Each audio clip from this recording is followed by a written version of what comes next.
Oh, hi there. Dungeon tiles, everyone's first craft for D&D. And I'm no different.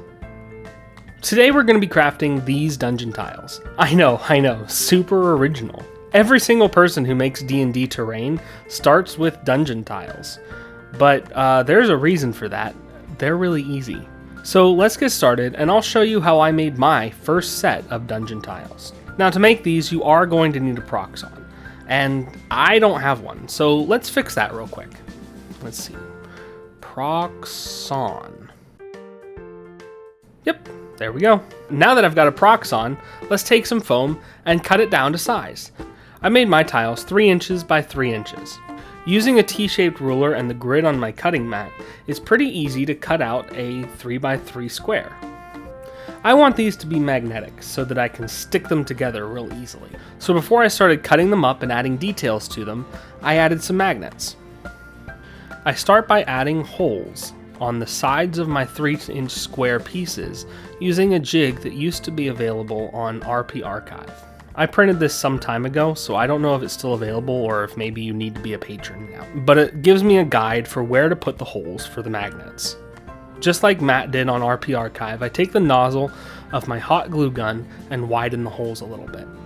Then it's time to put the magnets in. Doing this is actually fairly easy if you make a little jig first using a magnet and a toothpick. I tried to show how I made the magnet and the toothpick jig, but I made it a while ago and I don't remember how I did that. Using this magnet on a stick and a piece of parchment paper is actually pretty satisfying. I found that if I put the magnet on my cutting mat and then place the parchment paper over top, it's actually very satisfying when you take the little magnet on a stick and it clicks together. Then it's a simple matter of putting hot glue in the hole, poking the little magnet in, and making sure everything is the right way around. Now that there's magnets inside of my dungeon tiles, I can add a grid on top. Once again, using my T-shaped ruler and a knife, I simply carve a 3 by 3 grid onto the top of the dungeon tile. I widen it with a ballpoint pen. Then it's time to add texture by beating the hell out of it with a rock. A lot of people use tinfoil for this, but I've found that on the floor textures, I kind of like the wider pattern you get from hitting it with a rock, rather than the small, crinkly pattern you get from doing it with tinfoil.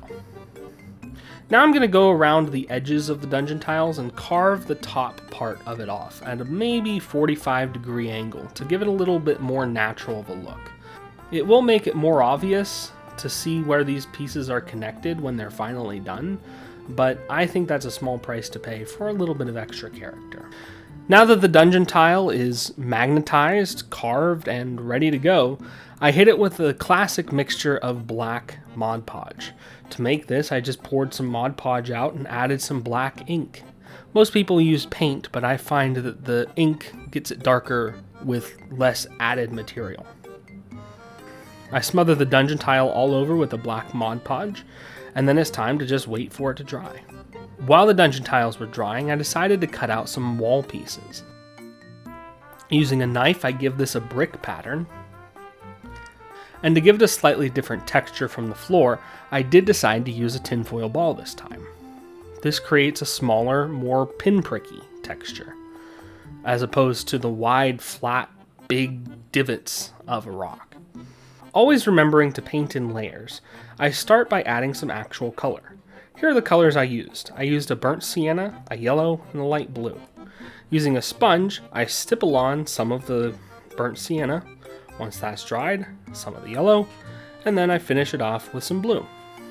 Once that's dry, it looks pretty weird, like the Teletubbies threw up all over it or something. Anyway, now it's time for the first gray color. We're going to set our brush's opacity to 75%. And by that, I mean we're going to wipe off most of the paint. We're not really dry brushing here, but we're not really wet brushing either. So I'm not sure. I think it's over brushing. Either way, we get a good amount of this gray paint on so that we can still see the burnt sienna, yellow, and blue poking through in certain places. Once that's dry, a simple light gray dry brush, and then an even lighter white dry brush, and these are looking good. While dry brushing in white, I make sure to hit the edges really well.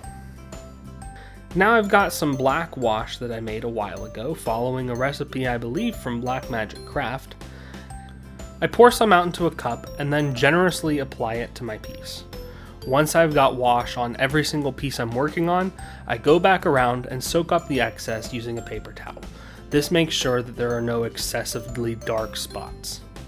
For the wall pieces, I wait for that to dry and then do the other side as well. And this is the final result. I'm pretty happy with how these turned out. Adding a few miniatures in just to see what it looks like, looks pretty good. I only made 4 wall pieces. I feel like walls would just get in the way if I was actually playing with these things.